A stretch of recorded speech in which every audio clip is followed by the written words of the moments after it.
It's like from day one, there's just no having an actual conversation. It is mind numbing to try to stay on one thread because as soon as you hit a roadblock, you just pivot to something else. It's amazing. No matter what it is, no matter what the topic is, if it's the H cost, if it's the Bible, if it's which I don't even get into the Bible, because to me, this is not about religion. Whether it's the migration, the first Aliyah, the second Aliyah, the idea that it was just a desert and you made magic out of it and there was nothing there, or the Mufti, or it's like you only see it through one lens. It's unbelievable, and it's every single day, whether I'm on TikTok, where there are people debating. Sometimes I'm just watching. You don't understand. TikTok is not just a bunch of dance videos. TikTok Live is where there is a huge Palestinian community. I just posted something from it yesterday. But so many of you just dismiss it. You're like, oh, you get your information from TikTok. A bunch of bots. They're not bots. They're human beings. It's a huge community of people there. And on Instagram, when people are like, oh, that's just an Instagram video. No, it's not.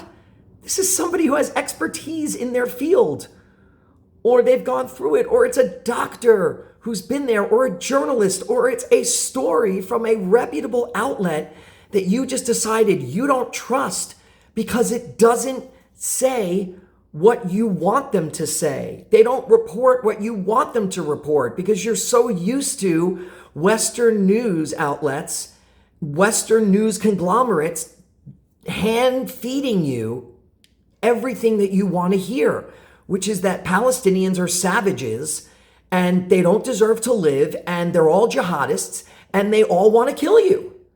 Us. It's just not true. It's insane. And you make it about religion and global jihad when it is clearly about the Zionist project, the Zionist initiative, which started in the 1870s and even a little bit before that, with this idea of Greater Israel. That is a fact.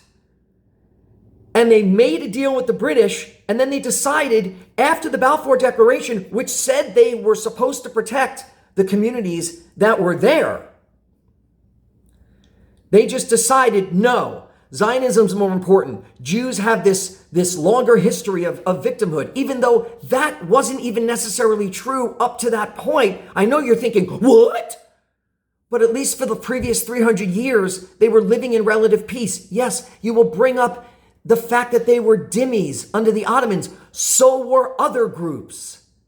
And yeah, second-class citizens, sure. But not that many, very few reports of violence. And they also had attained great higher levels of government and officialdom. They were in positions of power. It's the same thing when you say, oh, there are Arabs in the Knesset. But I guarantee you that just like the Arabs in the Knesset, who must pledge allegiance and ascribe to many of Israel's policies that don't favor their own people, that's probably also what was happening in the Ottoman Empire, which is probably the reason why Jews got some of those positions of high power. Which is probably the reason why many Jews were put in those positions of power. Because they acceded to the wishes and the demands of the power structure, which was run by the Ottomans, but it was also very loose. So Jews basically got to live the way they wanted to live during the Ottoman Empire. But all of a sudden, Zionism comes along. In the meantime, you have a reform movement in the United States which says Jews are not a nation. We are not a nation of people. We don't deserve our own state. But Herzl had put this thing in motion, and the Christian Zionists and a bunch of the Jews got together and said, we are going to have our state and we're going to have it there. And we're going to use it, the biblical claim, as the justification for it having to be there at all costs. And what needs to happen if we move in there? We need to ethnically cleanse and displace the people that are there now. And you have to keep doing that through systemic oppression and systemic violence in order to maintain a majority so that you can have the ethno-state that you decided to establish back in the 1870s and then eventually helped get created, helped get it handed to you via a proposal that, yes, you accepted, but that the other side did not. And there's a reason for that. You say, well, we accepted it, they didn't, and they launched an all-out war. That's not what happened. You said yes, they said no, and you said, great, we'll take it. And we don't need much, because we've got a lot of intel on all these villages. And as soon as we get this proposal thing wrapped up, this partition plan, we're going to go in and we're going to ethnically cleanse at least 50% of it before May 15th, 1948. They didn't just sit around and go, ooh, all right, so I guess we just hang out here for 5 months and then we can move into the new digs. It's not like a house in the suburbs. That's not how it works. They started ethnically cleansing in November of 1947. 500 attacks, if I recall correctly. 150 villages, 135 villages, 750,000 people. Well, they kicked us out of the Middle Eastern countries. Right. As a response to that. Well, they declared war and we beat them. No. The war was a response to the expulsion, not the other way around. It's clear as day. And yet you just don't want to admit it.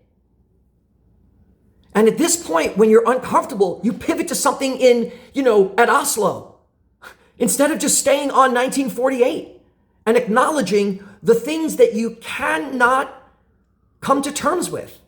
You simply cannot accept them because it undermines your entire worldview. It just shatters the fantasy. Palestinians weren't even eligible for peoplehood. That's why there were no Palestinians. Because they didn't allow Palestine to achieve the same nationalist aspirations as its own nation with all these different groups in it after World War I. They gave it to everybody else, and then they said, no, we're going to carve this out for the Zionists. So they spent the next 20 years, you bought a bunch of the land, but they facilitated it. The British government facilitated that. And if you're going to blame anybody for the Mufti, Husseini, you have to know how that Mufti was chosen. Because the Ottomans were the ones that got together with the British when they were going to choose the Mufti. And the Ottomans would make 3 recommendations to the British government. And then together they would decide among those 3 candidates. Well, Herbert Samuel's underling, Ernest T. Richmond, he hated the Zionists. And Richmond wanted to undermine the process because he thought that he ended up bypassing the 3 candidates, right? Bucking the process. And he said, no, I got the guy. And it was this guy who, had been in and out of prison a couple of times. And it ended up backfiring because he galvanized the Palestinians, the Arab Palestinians, whatever you want to call them. Those were the people that were living there. And yes, they had their own culture, much of which you have stolen. We have stolen. So Richmond is the guy that brought in Husseini. And did he meet with Hitler? Yes, he met with Hitler. Well after Hitler had already established the final solution. The reason why Husseini wanted the Jews, the Zionists who were Jewish, out of the Palestine is because he knew what was happening. They all knew what was happening. You're taking over the land. And what do you think was going to happen in 1933 when the Havara Agreement was signed, and all of a sudden there's this flood, this glut of Zionist settlers moving in all in a span of a couple of years? What did you think was going to happen? It was going to cause tension. Of course, and there was already tension. And you'll say the Hebron Massacre of 1929. Yes, the Hebron Massacre, which happened because, see, you always leave out the cause and effect, because the Zionist settlers were putting up notices talking about taking over the Western Wall. And there was also danger of them potentially taking over the mosque. Now, that ended up being not entirely true based on some sources. But the fact is, If the perception was there, gee, if they feared it was going to happen, doesn't that sound familiar? Then we don't know exactly how it all went down, but yeah, punches were thrown, knives were out, yes, and people died. Do you know that Palestinian people also died? Not just the 67 Jews. Palestinians died too. Oh, and guess what? They also saved upwards, the Arabs in the area, in Hebron, saved upwards of 400 Jews. But instead of being grateful, we hold this up as being some explosive spark. Gee, I wonder why. I wonder who turned it into that. Maybe the people that all along had every intention of taking over that land. Because every time the Zionists had an opportunity, they would exaggerate or they would create a false flag operation. Time after time after time. The synagogues that got bombed in the 40s and 50s so that people would emigrate to Israel. The Jewish dissident writers that were already writing right after World War II about the awful conditions there. Don Peretz, whose father was a rabid Zionist. Don Peretz, who was born there, went to school here, went back as an adult to Israel, was like, this is the greatest place on earth. I love it. In 1948. And within 6 months, he was like, whoa, something is wrong here. Don Peretz saw the conditions of the refugee camps. He and William Zuckerman, who was the editor of the Jewish newsletter, William Zuckerman, who in 1960 recapped what had happened in 1948, confirming this was the guy on the ground, not Konstantin Zarek, one guy, one Syrian author who had an opinion about pan-Arabism and laid some blame on the Arab villagers. No, this was the guy who wrote the Jewish newsletter that all the Jewish Americans would read. And he was on the ground in 1950, 51, 52. And he wrote that these conditions in these refugee camps were as bad, if not worse, than Nazi concentration camps. The conditions of the camps. I know, your brain's exploding right now. Or how about James Marshall, whose father, Lewis Marshall, one of the leading Jews in America for a few decades. James Marshall went in 1955. And 1957 and 1959, and he reported from there. There's a whole report that I have where he talks also about the condition of the camps. And he said, I looked into the children's eyes and all I could think of were the Jewish children in the concentration camps in Nazi Germany, just 7 years prior. We never get any of this information. What about Rabbi Elmer Berger? Same thing. Elmer Berger, who left his congregation in Flint, Michigan, and moved to Highland Park, Illinois, to found the American Jewish Council, or the Council. They were an avowed anti-Zionist organization. Berger said, you can look it up. Their whole manifesto was that the Jews are not a nation of people. They're not. Okay? It's a religion.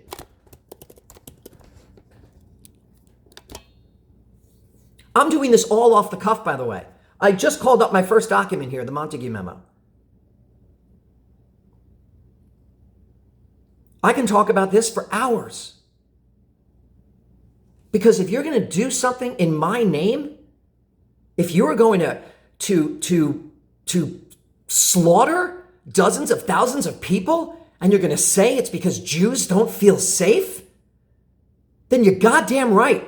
I'm going to dig in and do a lot of work so that I know for sure whether this is justified or not. And let me tell you something. I left for 4 months after I posted on October 8th for everybody to calm down and check their bias. I got screamed at. I left for 4 months and I buckled down and I read some books because I thought, whoa, maybe I'm wrong here. And guess what? You just didn't like what I had to find when I came back in April. That's why I've been so viciously and vehemently and devoutly and virulently, did I say that already? Anti-Zionist and pro-Palestinian. What we have done to gaslight these amazing, resilient people, the most resilient people on earth, for 100 years is insane.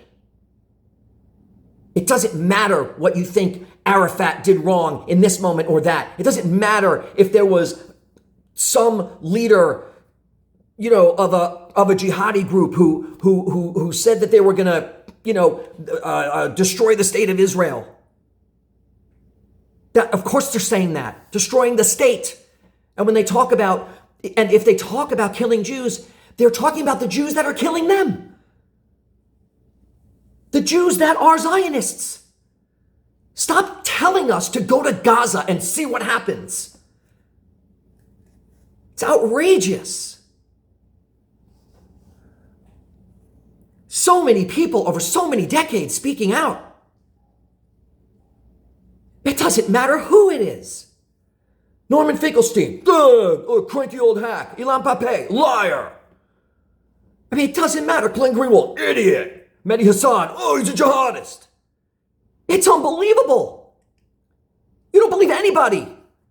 Jeffrey Levin, the guy who wrote Our Palestine Question, when he talks about all those dissident Jewish writers from 1948 to 1977, you won't believe him either. You'll think he's a self-hating Jew because you're insane.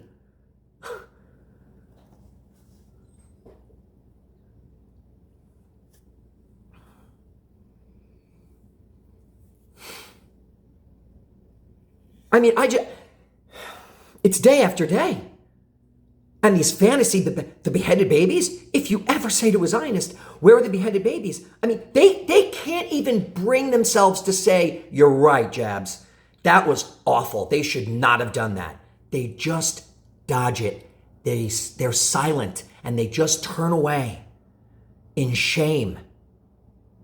And they know they have the upper hand because they know they have the power and they know they have the weapons and they know they have the money. So they don't give a fuck. They don't need to care. And they'd rather cut off a friend or family member than actually listen to the mountain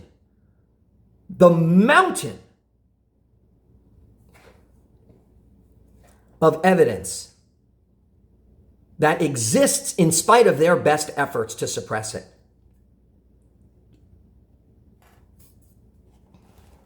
It's evil. It's evil. I'm sure I pivoted a few times here and I probably didn't even finish a few things. It doesn't matter. Doesn't matter. It just doesn't matter anymore. There's just so much. The way they manipulated UN 242. I mean, are you kidding me?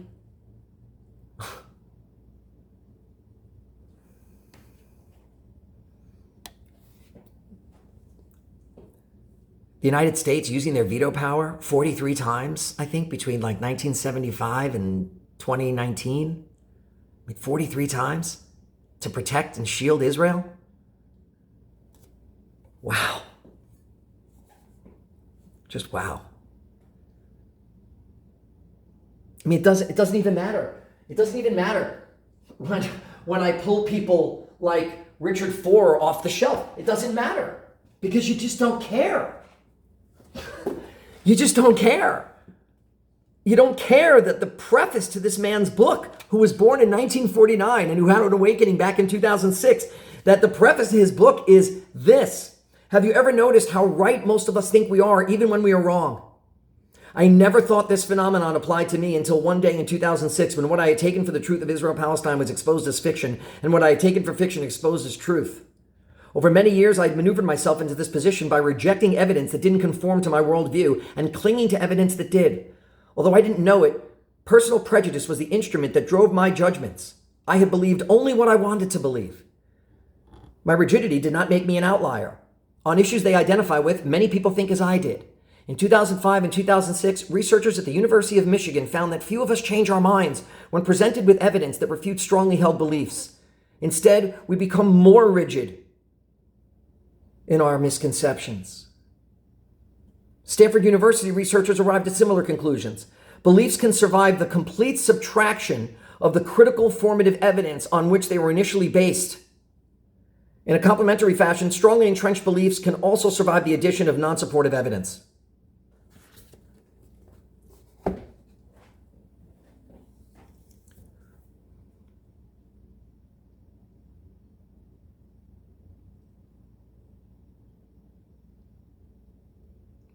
This was not what we were sold as children. It wasn't. It's not that at all. And there's so much more. It's terrifying. And you can't unsee it. And you can't deny it. Because if you do, you're just lying to yourself. So I know, you don't always like my tactics. But I'm sorry.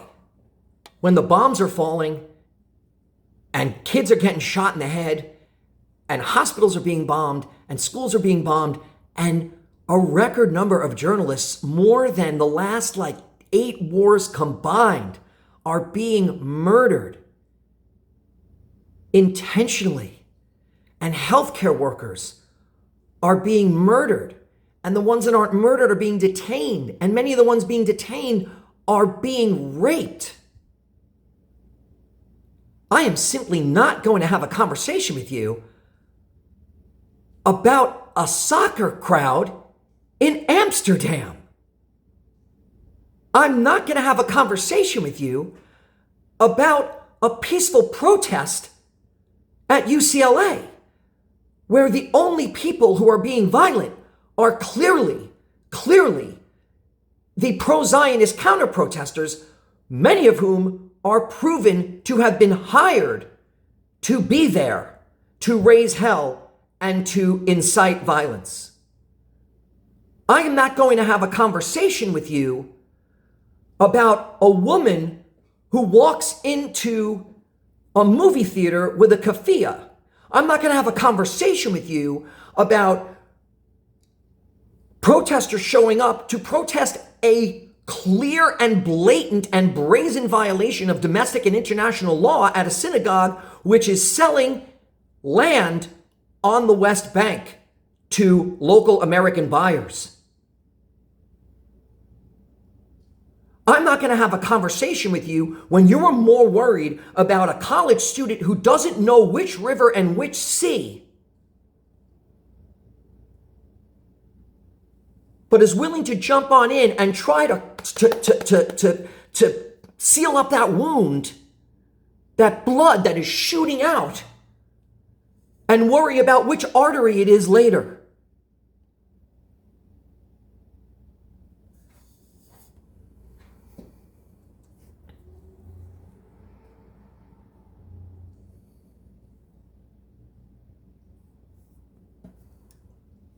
Dozens and dozens and dozens and dozens of Jewish thinkers and writers. Would you like to hear who some of them are? I mean, I'm happy to provide a list right now. I was compiling a list over the last several months. Max Blumenthal, I know, what a jerk. Eyal Sivan, Simone Zimmerman, producer of Israelism, Theodore Meron, Avraham Berg, Gerald Kaufman. Some of these people I don't even know. Yisrael David Weiss, Jonathan Ophir, Sarah Kirshner, Selma James, Mark Braverman, Michael Birch, Philip Roth, Adrian Rich, Ed Asner, Roseanne Barr, Sidney Hook, Jeff Halper, I.F. Stone, Paul Wellstone, Maxine Robinson, Moshe Menuhin, William Zuckerman, James Marshall, Rabbi Elmer Berger, Don Peretz, Katie Halper, Wallace Shawn, Israel Shahak, Norman Finkelstein, Anthony Lowenstein, Ilan Halevi, Noam Chomsky, Judith Butler, Tony Jute, Amira Haas, Gideon Levy, Henry Siegman, Richard Falk, Joel Benin, Miko Peled, Shlomo Sand, Jacqueline Rose, Abigail Arbanel, Mark Ellis, Mordecai Vanunu. This is the first time I'm reading some of these names. Peter Beinart, Amazing new book. Michael Lerner, Eric Alterman, Esther Kaplan, Avi Shlaim, Ilan Pape, Neve Gordon, Daniel Boyarin, Nurit Peled Elhanan, Jeffrey Blankford, Hajo Meyer, Chaim Brashith, Michael Warshawski, Yonahan Shapira. I mean, the list goes on and on. Alice Rothschild, Angela Davis, Gabor Mate, Brian Eno, Ken Loach, Glenn Greenwald, Aaron Mate, Daniel Mate, Ben Norton. Anybody associated with Jewish Voice for Peace, if not now, breaking the silence. Think Jewish Voice for Peace are terrorists? Are you insane? I didn't know what your mind is doing right now. It's thinking of 3 or 4 people on this list where you want to just jump in and say, well, hold on, let's talk about that guy. Come on. I could do this for hours. But frankly, I don't even know. I don't even know. Don't even know. Not editing any of this. I mean, I will read the entire Montague memo at some point, but you don't even know. If you don't know the Montague memo, I mean, Memorandum of Edwin Montague on the anti-Semitism of the British present government, submitted to the British cabinet, August 1917. I have chosen the above title for this memorandum not in any hostile sense, not by any means as quarreling with an anti-Semitic view, which may be held by my colleagues, not with the desire to deny that anti-Semitism can be held by rational men, not even with a view to suggesting that the government is deliberately anti-Semitic. But I wish to place on record my view that the policy of His Majesty's government is anti-Semitic and will prove a rallying ground for anti-Semites in every country in the world. This view is prompted by the receipt yesterday of a correspondence between Lord Rothschild and Mr. Balfour.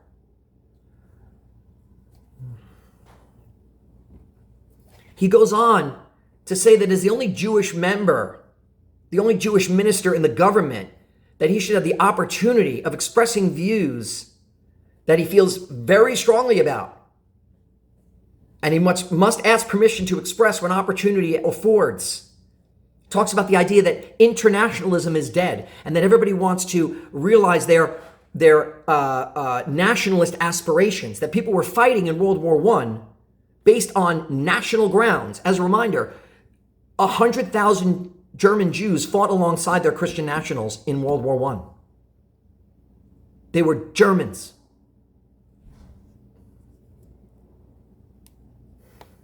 So he says nationalism is the key. People are identifying with their national roots. It is in this atmosphere that the government proposes to endorse the formation of a new nation with a new home in Palestine.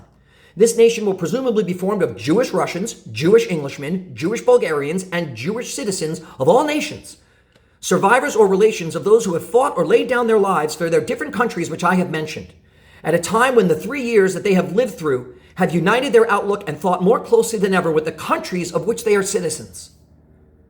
Zionism, he says, has always seemed to me to be a mischievous political creed, untenable by any patriotic citizen of the United Kingdom. If a Jewish Englishman sets his eyes on the Mount of Olives and longs for the day when he will shake British soil from his shoes and go back to agricultural pursuits in Palestine, he has always seemed to me to have acknowledged aims inconsistent with British citizenship and to have admitted that he is unfit for a share in public life in Great Britain, or to be treated as an Englishman. I have always understood that those who indulged in this creed were largely animated by the restrictions upon and refusal of liberty to Jews in Russia. He's saying this is all about the Russian Jews, right? But at the very time when these Jews have been acknowledged as Jewish Russians and given all liberties, it seems to be inconceivable that Zionism should be officially recognized by the British government and that Mr. Balfour should be authorized to say that Palestine was to be reconstituted as the national home of the Jewish people. I do not know what this involves, but I assume that it means that Mohammedans and Christians are to make way for the Jews and that the Jews should be put in all positions of preference and should be peculiarly associated with Palestine in the same way that England is with the English or France with the French. That Turks and other Mohammedans in Palestine will be regarded as foreigners, just in the same way as Jews will hereafter be treated as foreigners in every country but Palestine. Perhaps also citizenship must be granted only as a result of a religious test. I lay down with emphasis 4 principles. I assert that there is not a Jewish nation. The members of my family, for instance, who have been in this country for generations, have no sort or kind of community of view or of desire with any Jewish family in any other country beyond the fact that they profess to a greater or less degree the same religion.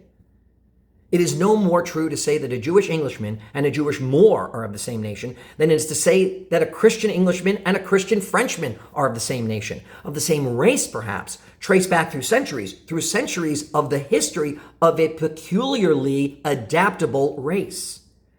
The Prime Minister and Mr. Briand are, I suppose, related through the ages. One is a Welshman and the other is a Breton, but they certainly do not belong to the same nation. 2. When the Jews are told that Palestine is their national home, every country will immediately desire to get rid of its Jewish citizens. This is 1917.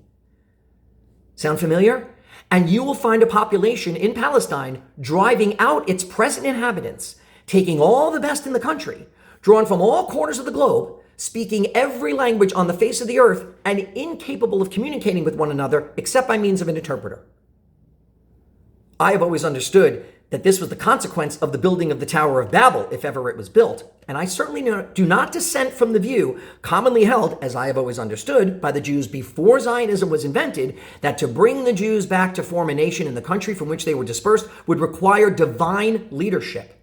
I have never heard it suggested, even by their most fervent admirers, that either Mr. Balfour or Lord Rothschild would prove to be the Messiah. I claim that the lives that British Jews have led, that the aims that they have had before them, that the part that they have played in our public life and our public institutions have entitled them to be regarded not as British Jews, but as Jewish Britons. My friends, you are not American Jews, you are Jewish Americans. He continues, I would willingly disenfranchise every Zionist. I would be almost tempted to proscribe the Zionist organization as illegal and against the national interest.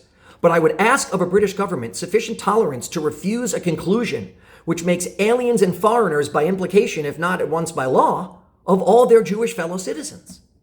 I mean, he nails it. I deny that Palestine today is associated with the Jews or properly to be regarded as a fit place for them to live in. The 10 Commandments were delivered to the Jews on Sinai.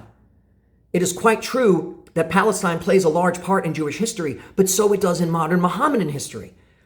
And after the time of the Jews, surely it plays a larger part than any other country in Christian history.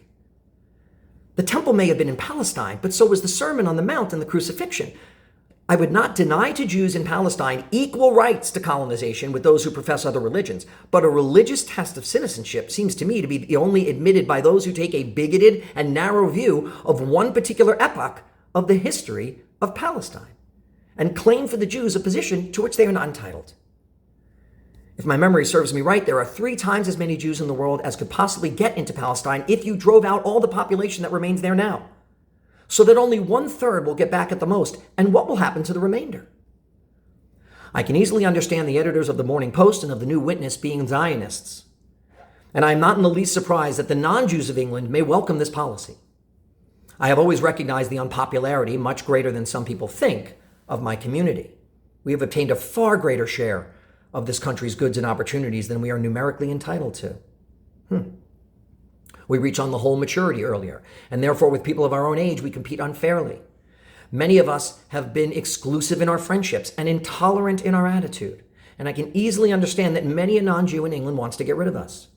But just as there is not among just as there is no community of thought and mode of life among Christian Englishmen, so there is not among Jewish Englishmen. More and more, we are educated in public schools and at the universities, and we take part in the politics, in the army, and the civil service of our country. And I'm glad to think that the prejudices against intermarriage are breaking down. But when the Jew has a national home, surely it follows that the impetus to deprive us of the rights of British citizenship must be enormously increased. Palestine will become the world's ghetto. Why should the Russian give the Jew equal rights? His national home is Palestine. Why does Lord Rothschild attach so much importance to the difference between British and foreign Jews? All Jews will be foreign Jews, inhabitants of the great country of Palestine. I do not know how the fortunate third will be chosen, but the Jew will have the choice. Whatever country he belongs to, whatever country he loves, whatever country he regards himself as an integral part of, between going to live with people who are foreigners to him, but to whom his Christian fellow countrymen have told him he shall belong, and of remaining as an unwelcome guest in the country that he thought he belonged to. Wow.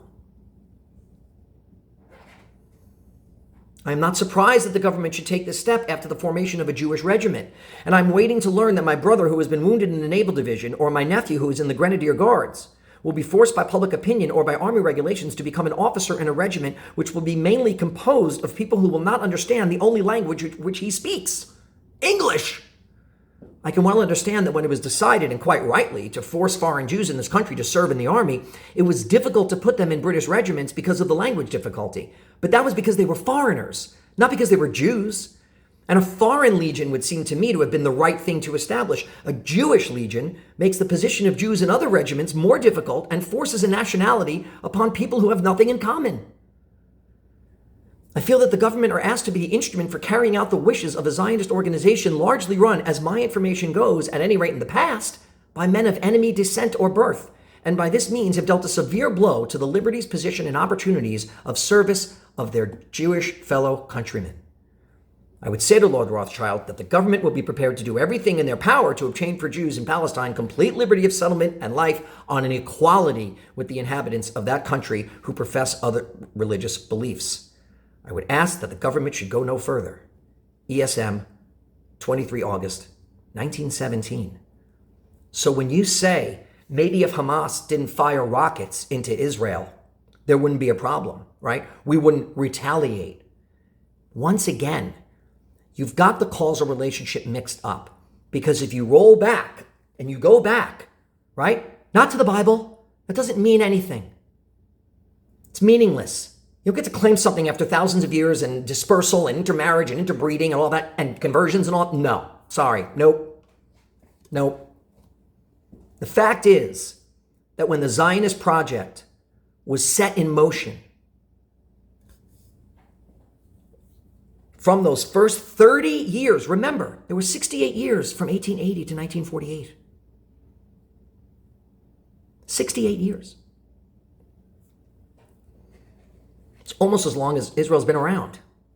A lot happens in 68 years. You don't just say, Theodore Herzl had an idea, then they signed the Balfour Declaration in 1917, boom, boom, fast forward, 1948, we said yes, they said no, they attacked us, we won, fuck you. That's not how it works. Sorry. That's not history. That's like saying, well, slavery ended, and then there was like this Jim Crow thing. It's weird and confusing. And then like blacks had it better. And then Brown v. Board of Education, like we desegregated schools, and then they passed the Civil Rights Act, and like everything's been great since then. It's just not how it works. You don't get to filter out all the stuff that makes you uncomfortable and then just claim that everybody else is a liar when they call you out on that. It's not acceptable to say, well, I don't read as many books as you do, but it's just not. I'm sorry. And again, there's so much more, but I'm going to leave it at that for now. And if anybody wants to watch this, great. If not, hey, it's all good. I can't stand by, and it's just like, it's so much. And I know so many people who can fill in so many, whatever blanks I leave.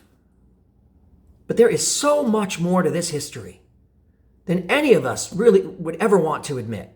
It's really, it's messy and messianic, unfortunately. This is not a religious war. Zionism is a political ideology. The only way to achieve that political ideology, to see it come to fruition, right, in a national homeland, is ethnic cleansing, displacement, oppression, I mean, 1975, apartheid was considered racist by the UN. I know the UN's anti-Semitic, but the UN's the one that gave you the country in the first place, or so you claim, even though you never honored the armistice lines, even though Israel said from the start, from their own lips, we will determine our own boundaries, our own borders. Yes, we'll take this little bit right now. Give us whatever you want. We're going to take the rest anyway. So you can give us whatever you want. As long as we can get that little piece, we'll take care of the rest. That's what they said. We'll take care of the rest. And they did.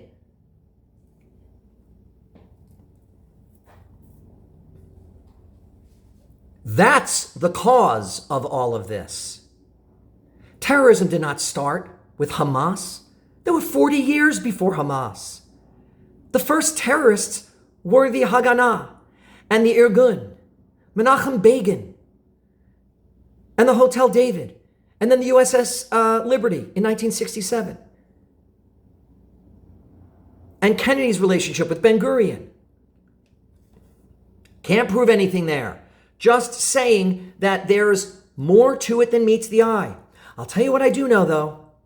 I do know that Jeffrey Epstein's first job was as a teacher with zero experience at the Dalton School, where the headmaster was Bill Barr Sr. William Barr's, yes, Bill Barr, our Attorney General, that guy who drafted that Justice Department memo like back in 1970 about not prosecuting the president, that Bill Barr.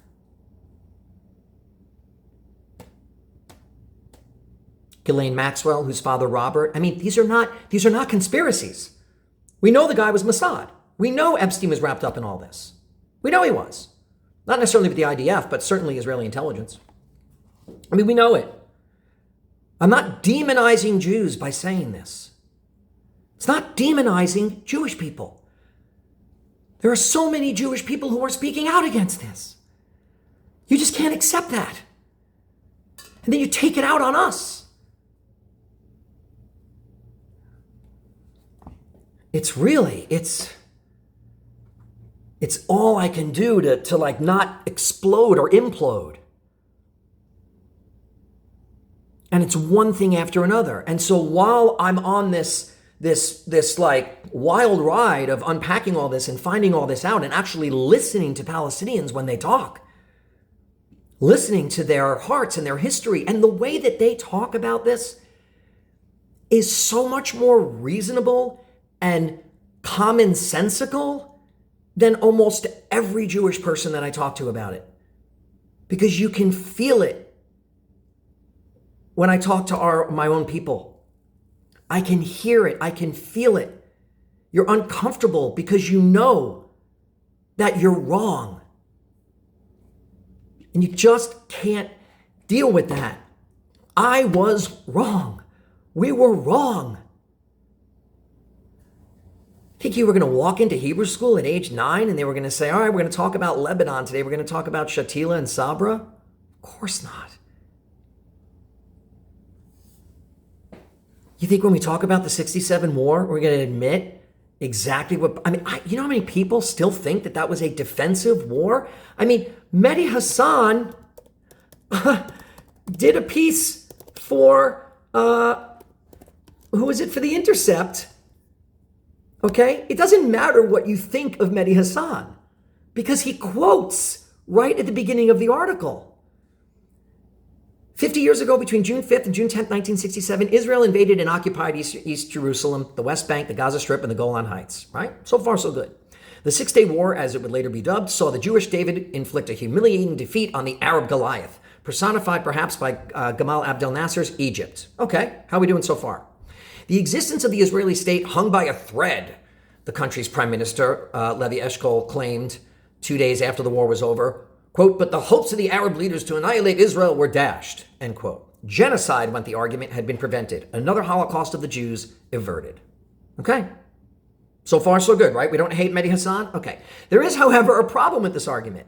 It is complete fiction, a self-serving fantasy constructed after the event to justify a war of aggression and conquest. Now, if I stopped right there, you would say, Mehdi Hassan's a liar, you're an idiot, Jablon.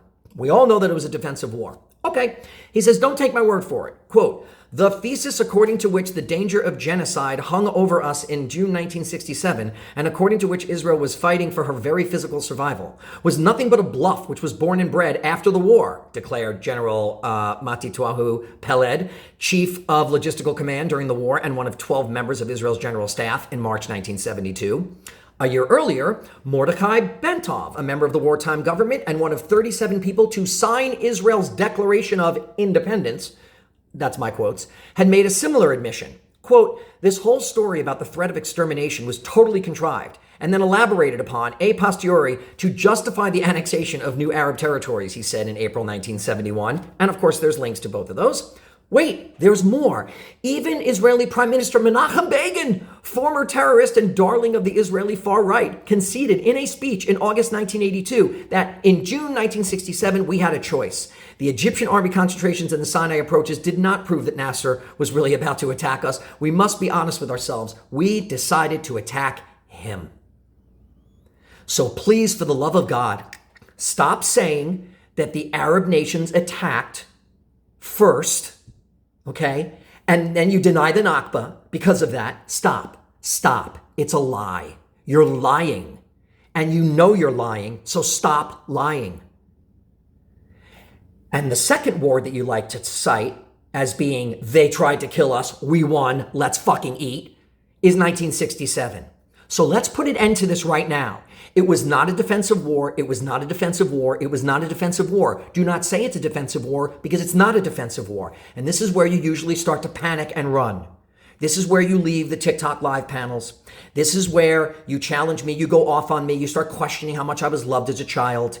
And then you run away in silence and shame.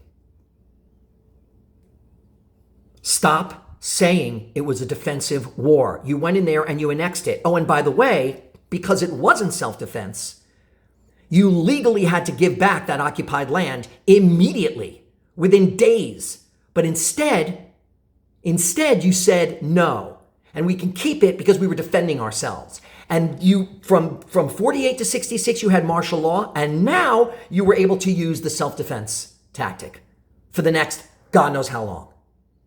And flout every single decision the UN made ever since. And you even created internal structures, okay, that would supersede what was supposed to be international law. You would refuse to even agree to any terms that were not favorable to you, and you always cite self-defense as the reason. It's garbage. It's garbage. So you wonder why extremists eventually just appear out of nowhere. It's because every single legal means that they used, every peaceful means that they used, including, by the way, bus boycotts, including the March for Return in 2018. Well, they did haul bottles and stuff over the fence and they did that. Stop. Snipers intentionally shooting people at the knees, children, over a few hundred dead, and something like 37,000 wounded? Are you high? 37,000 maimed and wounded? I mean, what is your malfunction? You don't think that eventually extremists are going to come along and say, you know what? Y'all aren't getting the job done. Sorry.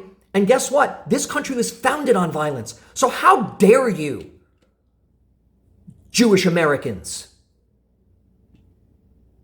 who have supported Israel since day one, how dare you complain about violence because you teach your kid when he goes to school, 2 wrongs don't make a right. Violence is never the answer. Bullshit. That's bullshit. Don't tell me violence is never the answer. Say that to all the black and brown people. Say that to the black Americans. Descendants of slaves, right? ADOS. Tell that to them. Tell that to all the people in Sudan and Congo. Why aren't you complaining about them? Because I am focused on this. Why aren't you complaining about Syria? Because I'm not Syrian. I'm Jewish. You understand? That's it. Stop asking me why I'm not focused on other things. I'm focused on this. You understand? This. Constant deflection. Constant. It just never ends. It's unbelievable. Well, if they didn't shoot rockets into... They wouldn't be shooting rockets if they weren't displaced and fucked with and oppressed and beaten and stolen from and expelled and displaced and bombed and maimed and murdered and genocided and starved and deprived. Well, we left Gaza in 2005. No, you just took the settlers out and then you had a complete blockade around it. Well, Qatar has given millions of dollars and they spend it on weapons. I'm sorry, you're complaining about defense budgets? Well, when their people are starving. They employ an entire civil service. By the way, it's none of your business how they run their house internally. They have to make sacrifices because if they don't, they're gone. See, you say if Hamas puts down their weapons, there's no war. But if we put down their weapons, there's no more Jews. No, that's not how it works either. That's not how it works.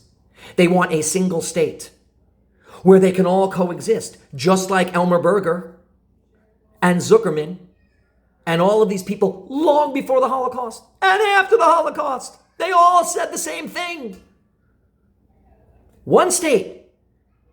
I mean, saying that I've said so many of my Jewish friends, I'm in favor of a two-state solution.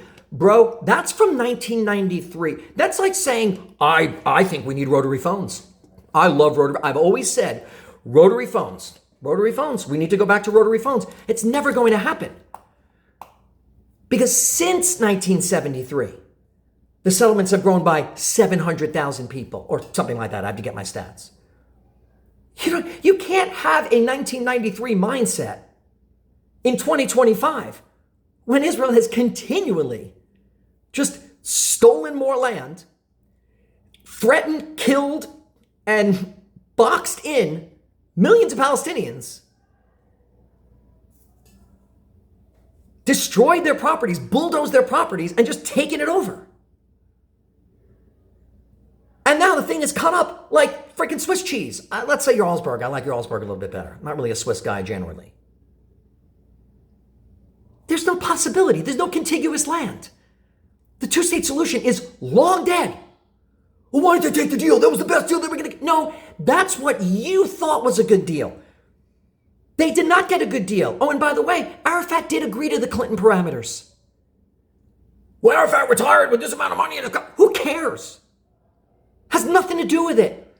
If there was some kind of grift going on, it doesn't matter. Well, their leaders are corrupt. Every leader is corrupt. Every leader is corrupt. They're all corrupt. Everybody in our government who takes money from AIPAC every single year, they're more corrupt than Arafat. Please. Well, the Palestinian Authority. Yeah, the Palestinian Authority is an outgrowth, is a military arm of the IDF. They basically just outsourced their policing. And from the latest numbers a few years ago, I believe Noura Erakat in her book Justice for Some, Law and the Legality of Palestine, which is amazing. I'm like doing the audio like over and over again so it sinks in more and more. It accounts for about like 31% of all Israeli policing, I believe in just in the West Bank, is the Palestinian Authority.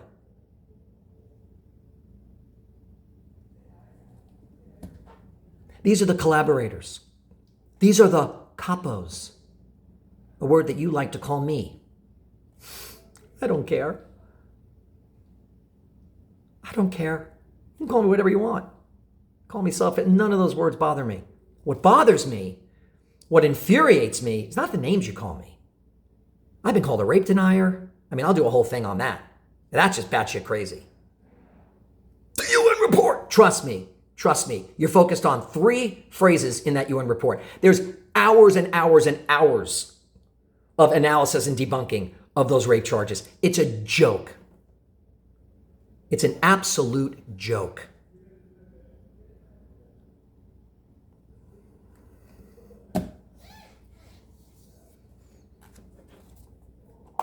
I just can't even.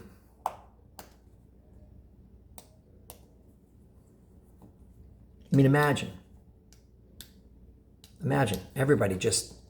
people just start to walk away because they can't handle it. And it's like they say, well, what gives you so much credibility? No, I don't take the credit. Give it to Noor Erakat. Give it to Richard Forer. Give it to Rashid Khalidi. Give it to Jeffrey Levin. It's not my credibility. Give it to Norman Finkelstein. Give it to Ilan Pappé. Amira Haas. Give it to them. It's their credibility. Peter Beinart. I know you think these people are all crazy. But they're not. They're highly intelligent people. They just don't buy your bullshit. Jeremy Scahill, Amy Goodman, Democracy Now!, Nora Barrows Friedman, both Jews, by the way. They're fucking heroes. Oh, I just watched this unhinged video. Jablon goes nuts and he's beating his chest. That's what you'll say. I did it intentionally. Give you a little highlight so that you can then say to everybody, oh, you don't want to watch it. He goes crazy. He's yelling the whole time. He beats his chest and he's so condescending and he's such a dick. I know. Because that's the most important part. That's the most important part. Whether I'm a dick sometimes. Right.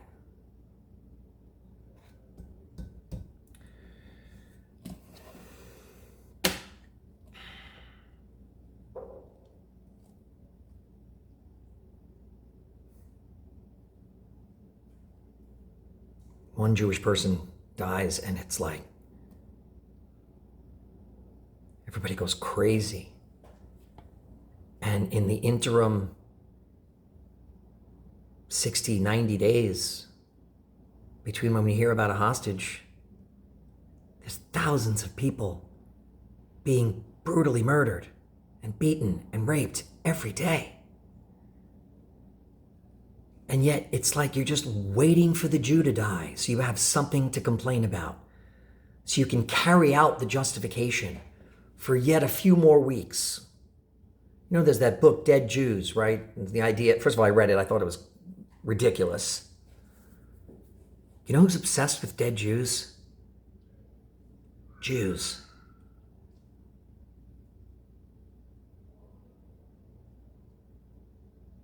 We're obsessed. And we blame everybody else for our transgressions. We blame everybody else for our shame.